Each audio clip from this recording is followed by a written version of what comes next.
Welcome to another episode of Raising Them Up, our Christian parenting Q&A podcast, and we're your hosts. I'm Israel Wayne. And I'm Brook Wayne.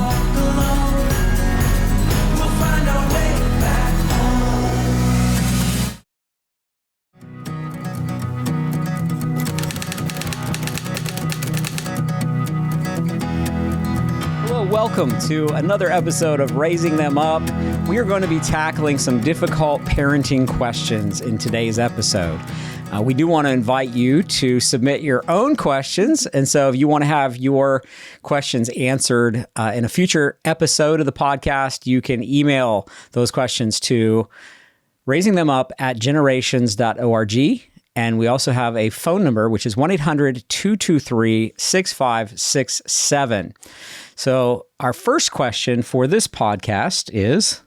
Yes, so we heard a question, how do you balance protecting your children and also appropriate exposure to the world and discipling them through it, specifically with extended family gatherings where family lives a lifestyle you don't agree with? Right. Well, I think this is a challenge. We had a question that came in our parenting group. We have a Facebook discussion group called Raising Them Up, Parenting for Christians, and a question that was very similar to that, where there was a parent whose mother undermines her authority with her children when they're with her. So she will sometimes have the children at her house. They spend time there during the day alone with grandma. Grandma does not share the same value system. And so there are many ways in which grandparents sometimes undermine the parental relationship with their child. In this particular case, the grandmother was actually verbally telling the grandchildren, your parents are not good parents, which I think actually in that scenario, the way it was described, it was inverse. That actually the grandparent had a long history of dysfunction, whereas the parents' relationship, they're both Christians, right, and their situation is much more healthy. But the situation when the children go to the grandparents is that they are given lots of sweets and foods that they're not allowed to eat at home. Sometimes dietary limitations are completely ignored by the grandparents. They are allowed to just play video games all day long. They're not told no. They don't have boundaries. So then the children get used to that, not just with having no limitations and restrictions, and then excesses of a lot of television, video games, things they don't get as much at home. But there's also verbal undermining of the parental authority. So I think there's two different levels to this. There is one, which is the ongoing relationship where you're constantly involved with and interacting with these relatives. You're seeing them maybe once a week, or in some cases, maybe they live next door. You know, there are some cases where you have very constant interaction, and those situations are very difficult when you're not on the same page, and also they're ongoing, right? So that can make it much more complicated. There's another situation that is maybe a little less involved, and that's where parents live a long way from their distant relatives, but they meet once or twice a year. So maybe all the family gathers for Thanksgiving or Christmas or something like that, or the annual family reunion.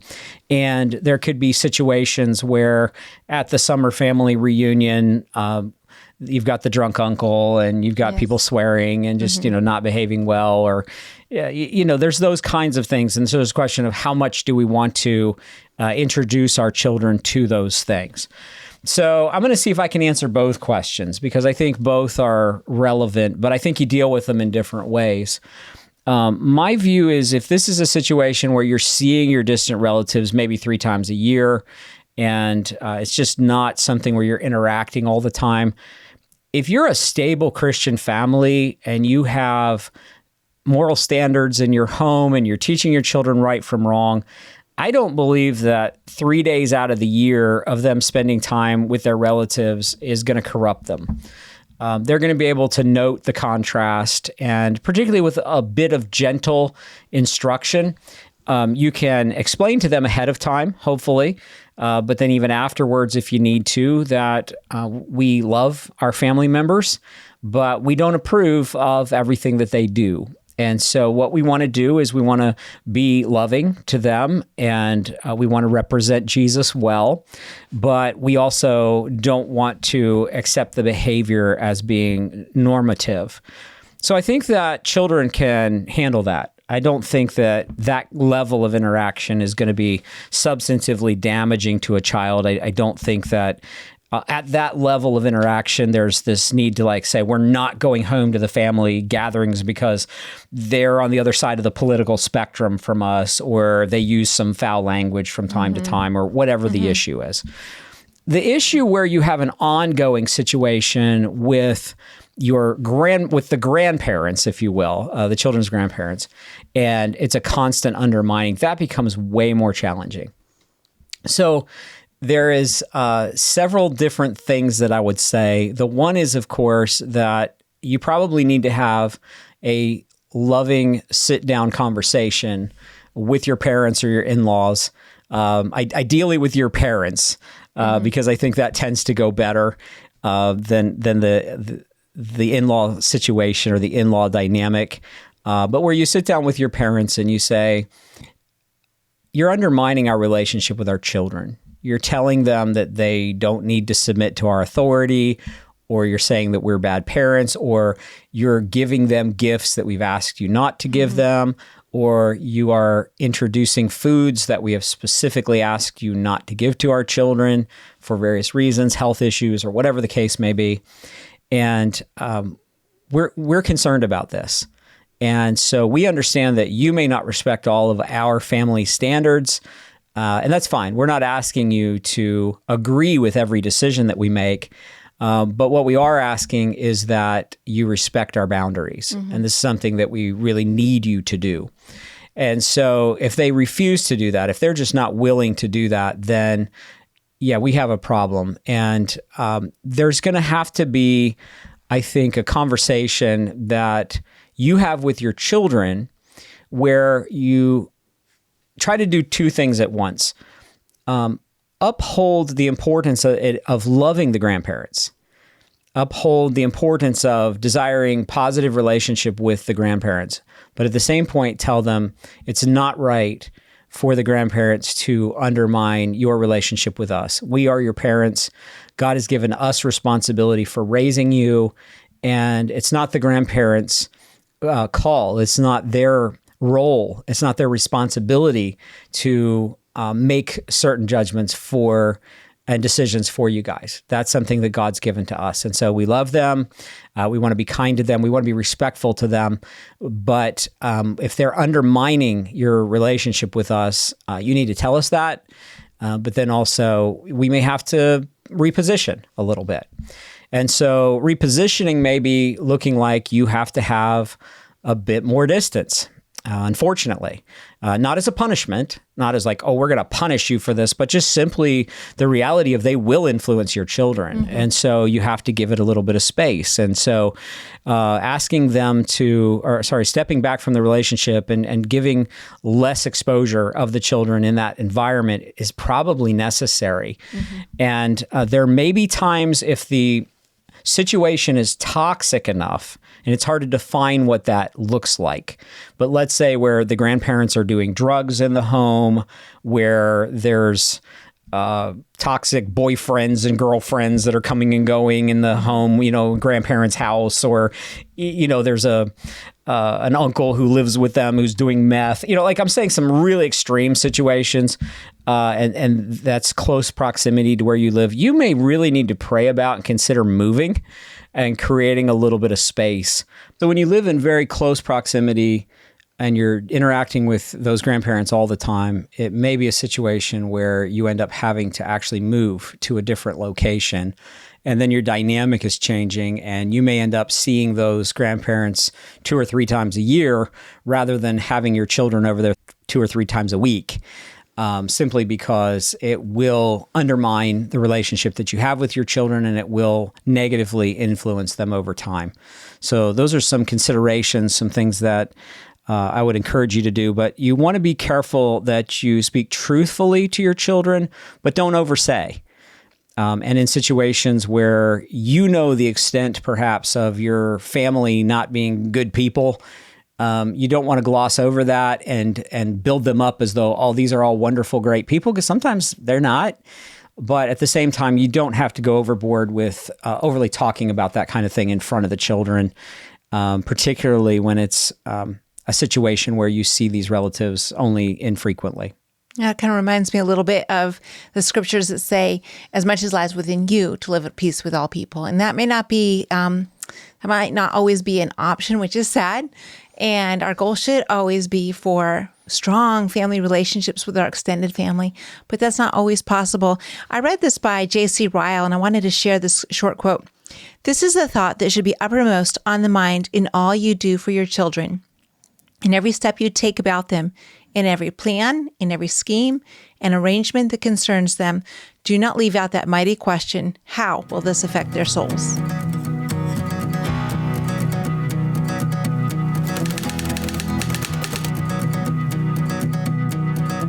Well, I wanted to start out the next question.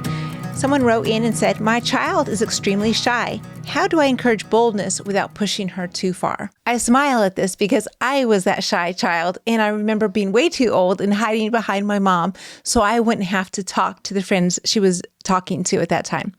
And so I go, I remember not much about that era, but I remember being just the turmoil inside and the fear that had gripped my heart. Why was I so nervous about talking to people? I don't know. They were so much taller and bigger than I was. And, sometimes people would ask you questions and you'd have to think about that and know what to say. And then they might give you some sort of like, well, what's your favorite subject in school? And I'd be like, well, I hadn't thought of sharing all of that personal information with these people I don't really know that well. And so I remember this very well. I don't remember any of that at all. I've heard that you didn't. Yeah. Shyness was not something that I struggled with. So I think my mom did a really good job carefully, slowly helping me through that. And I'll come back to that in a minute.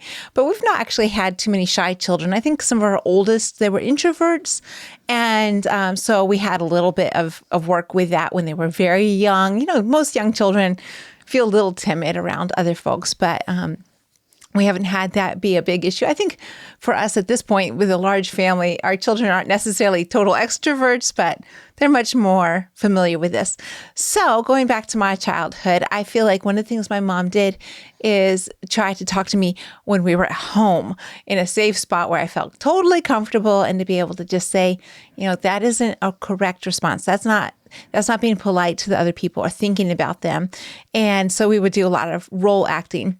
And she would go through the prompts of, so if they say, "Hello, Brooke, what are you going to say?" And, I'd go through all that. So here's the thing. I remember even being 16 and my mom said, you're going to have this conversation. I think it was regarding a piano lesson or something, and you need to be the one to talk. So I was just like, "Can you talk to the person?" And of course at 16, she was like, "No, I think you need to be the one to talk." And she did a lot of good role acting with me on that as well, just coaching me through the whole thing.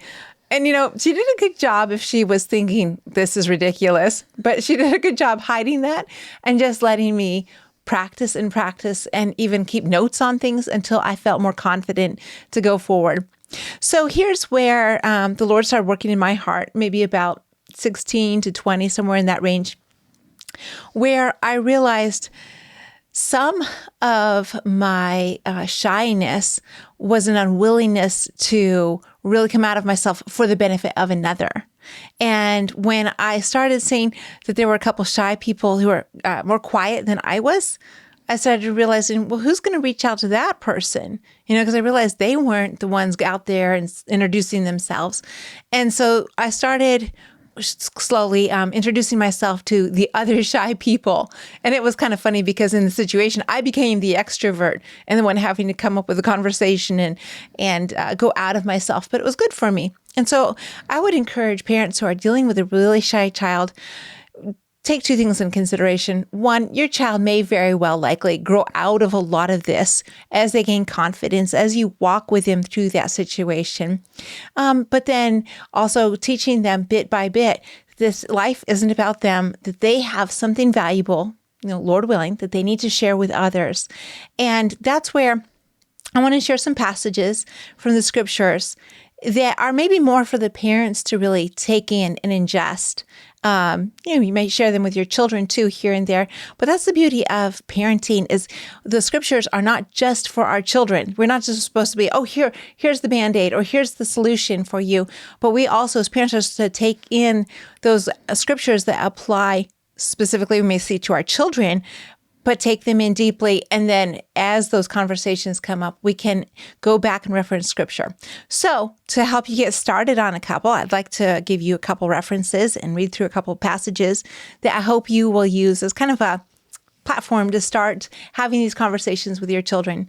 So Romans 12:3, starting at verse 3, says, "For by the grace given to me, I say to everyone among you, not to think of himself more highly than he ought to think, but to think with sober judgment, each according to the measure of faith that God has assigned." And of course, I won't say that every shy child is proud, but once in a while, that can actually be a little part that's happening in there. Not so much that they're proud, thinking so haughty of themselves, but they're not willing to humble themselves to reach out to others and to give to others. Verse 9 from that same Romans 12 picks up and says, "Let love be genuine." And it continues on, "Hold fast to what is good. Love one another with brotherly affection. Outdo one another in showing honor. Do not be slothful in zeal. Be fervent in spirit. Serve the Lord. Rejoice in hope. Be patient in tribulation. Be constant in prayer. Contribute to the needs of the saints. And seek to show hospitality."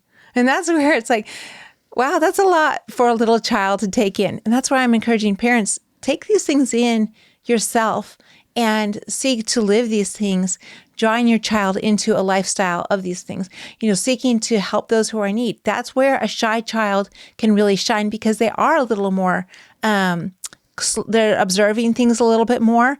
Like there are actually some strengths built into that they're observing things more. They're not necessarily, here I am, the world's all about me, everybody likes me. Sometimes they're a little bit slower to consider things, but then they have a little bit more perspective as well. And that's the aspect there, the end of seeking to show hospitality. This is something we need to teach our children. It's not just about having someone over for dinner. It's also about seeking to just be a friendly place for others. And that is the impetus then for helping them to learn to share the gospel and to invest in the lives of others. Philippians 2:3-5 is another passage I'd like to share. "Do nothing from selfish ambition or conceit, but in humility count others more significant than yourselves. Let each of you look not only to his own interests, but also to the interests of others. Have this mind among yourselves, which is yours in Christ Jesus." So I find that a lot of times for that shy child, again, it's an awareness of, it's not all about my comfort here that is important. It's about my loving somebody else so much that I can go out of my comfort zone, and maybe with a little help and a little coaching, a little practicing at home, can actually go forward and show that love of Christ to others. And I think the issue of being so self-focused is one that exhibits itself in different ways with extroverts and introverts, but they can actually have the same root problem. So with an extrovert, he might come into the room talking, not really paying attention to other people, spends the whole time not listening, just talking about himself, talking about what he's into, just completely self-focused and self-absorbed. And the introvert could go into a room being all self-focused and self-absorbed in wondering what everybody thinks of me, and do they like me, or are they judging me, or, feeling this awkwardness and just thinking about yourself all of the time. And I think it's very true. I'm going to totally paraphrase C.S. Lewis. This is not what he said, but the gist of what he said was that basically humility is not thinking less of yourself, it's thinking of yourself less. And so there's a solution to both this loud, bombastic, overbearing personality and the kind of timid, wallflower personality who doesn't want to talk to people and is too afraid and timid. In both situations, the person needs to love their neighbor. Mm-hmm. And loving your neighbor is thinking about what is best for them, what is in their best interest. And I found also that asking questions is just one of the greatest ways to engage in conversations with other people. And this is a secret about communication that is true. A lot of people don't like me saying this, but it's true that most people like to talk about themselves. And if you can get somebody talking about themselves and you leave that conversation, they will like you. And this is just true of human personality. I'm not saying it's good. I'm not endorsing it. I'm just saying it's a natural situation. And so there have been times where I've met a new person. I have just asked a few key questions to help them to talk about themselves, and they've gone on for 30 minutes, and I haven't said anything other than maybe inserting a quick question here or there. They've carried the whole ball for 30 minutes. I haven't said anything about myself, haven't told them anything about myself. And at the end of 30 minutes, they say, well, this has really been a delightful conversation. I have really enjoyed talking with you. Right. Not realizing, of course, that we didn't talk, they talked. But I think for the introvert, that can be a practical tip of developing some pre-arranged questions that you learn how to ask people, because people love talking about themselves, they love talking about their family. Particularly parents like to talk about their children, and grandparents like to talk about their grandchildren. And so you start asking people questions about their life. It shows that you care, but it also takes the pressure off of you and allows them to talk about the thing that they love most, which is them.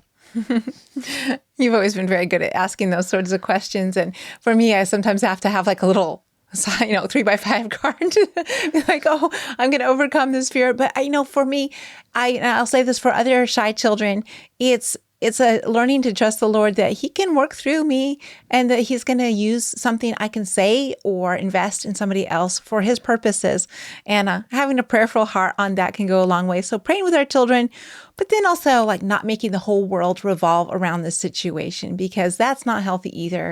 And being like, oh, I understand so much about how hard this is for you. Sometimes we build up into our children like almost a cage that they stay in when we overemphasize their fears and their concerns on that level. So I'd encourage you, soak in the scriptures and then help build your children a confidence in the Lord to come out of the comfort zone and invest in others.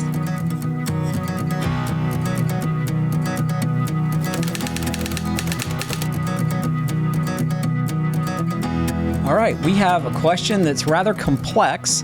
We're going to do our best with it. Brooke, what's our last question for the podcast? Okay, here it is.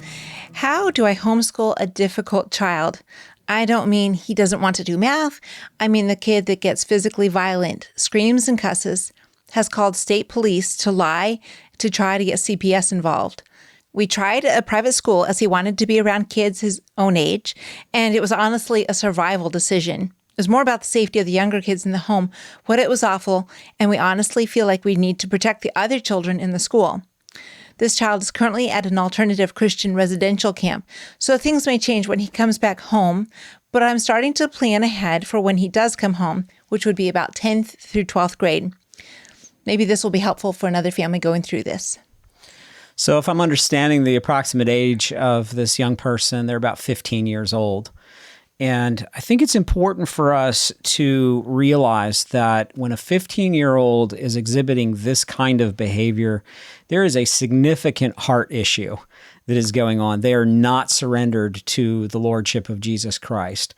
The Holy Spirit within them will not lead them to cuss at their parents, to call Child Protective Services against their parents falsely, to create chaos in the home.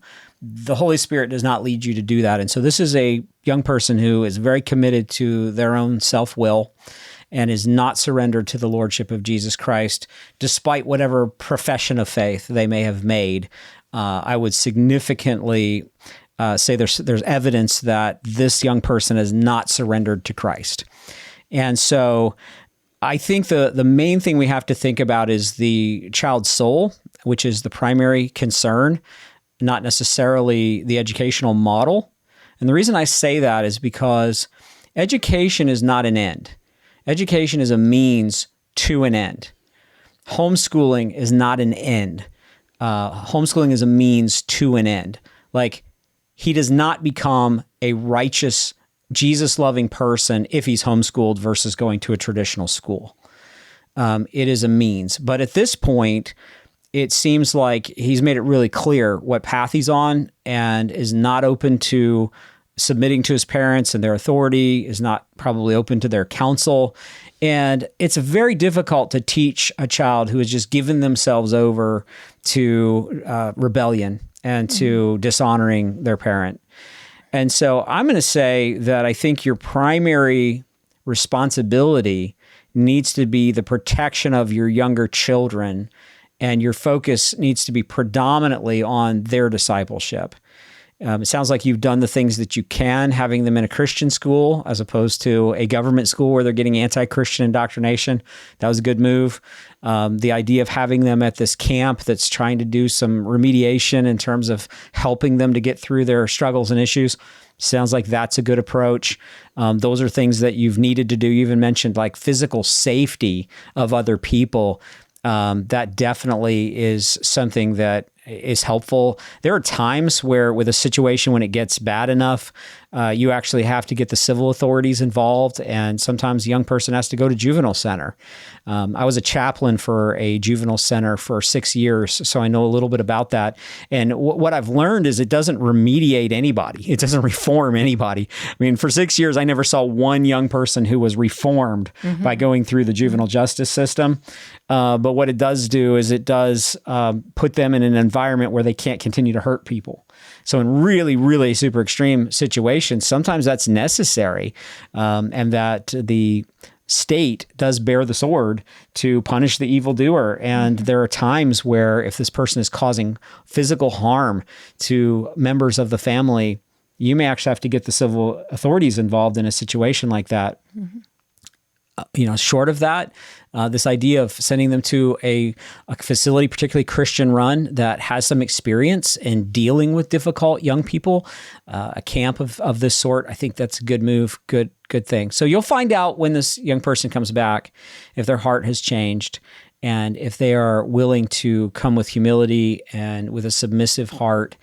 But if they refuse and they're just going to continue to create chaos and to make every effort to sabotage your family and the authority structure of the home, I'm going to say, and I'm the homeschool guy. Anybody who knows anything about Israel Wayne knows that I'm a pro homeschool advocate all the way.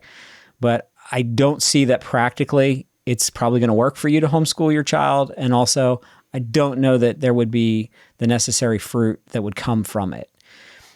Homeschooling is an extension of family. Homeschooling is parenting with academics. And so the number one thing as a parent that you have to focus on is not the academics. You have to focus on their heart. And if you can reach their heart and they're willing to soften their heart and to submit to authority, then you have a pathway to be able to teach them academics. But if it's a situation where you're sacrificing and jeopardizing relationship with younger children who are still moldable, who are still able to be influenced for good or bad, man, I would not jeopardize, say 3 younger children. I don't know this family's dynamic, but 3 younger children trying to homeschool this young man. I would be looking for either another kind of boarding school for him to go to, or to a military academy or someplace where he can learn how to respect authority. Some kind of a situation like that. Christian school, if it's safe enough environment for him to be able to go do that. I think that this is a super, really rare and extreme situation. I don't believe in the normal course of things that simply because you have, as this person said, a lazy child who just doesn't want to do math, or where you're having some relational conflict, that you're like, I'm bailing out, I'm no longer going to homeschool this child. But I think the question is, if I can't parent this child, how can I homeschool them? Because really, homeschooling is just parenting with academics. And so the bigger question here is the relationship. And so I would be looking for any opportunity that I could. I would talk to Christian counselors. I'd see about getting biblical counseling. I would encourage you to go to biblicalcounseling.com and see if there is an ACBC certified biblical counselor in your area. They have a counselor finder on their website. Talk with your church elders. Obviously get as much input as you can. Get input from extended family if they're on the same page with you. You want to try to reach this young person's heart.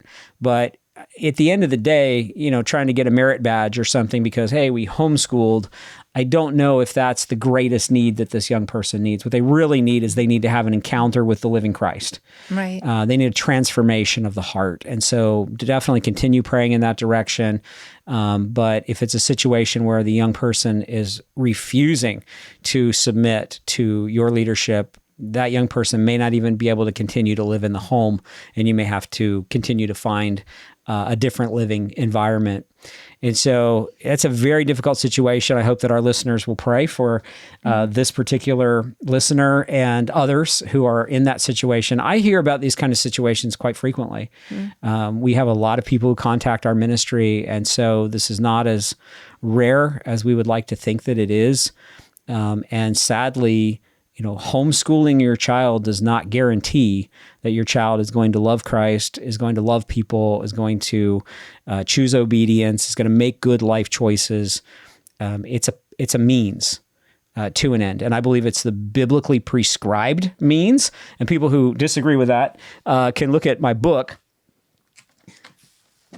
I have a book called Education, Does God Have an Opinion? And I would encourage you to read this book, which is available at generations.org. Education, Does God Have an Opinion at generations.org, to see what the scripture says about it, because God has really given the responsibility, not just for the spiritual training and discipleship of children, but the academic training of children as well. Mm-hmm. You say, well, I don't think that's in the Bible. It is in the Bible. And if you read my book, I explain where in the scripture you're going to find the command from God that parents are responsible for the academic training of their children as well, specifically fathers. And so I think the role needs to be on focusing on the heart and on the family discipleship aspect, the discipleship of this young person, and the environment of doing that in the home is the most biblical, the most biblically prescribed, and the most effective means of being able to disciple your child and reach their heart. There aren't guarantees with any aspect of parenting.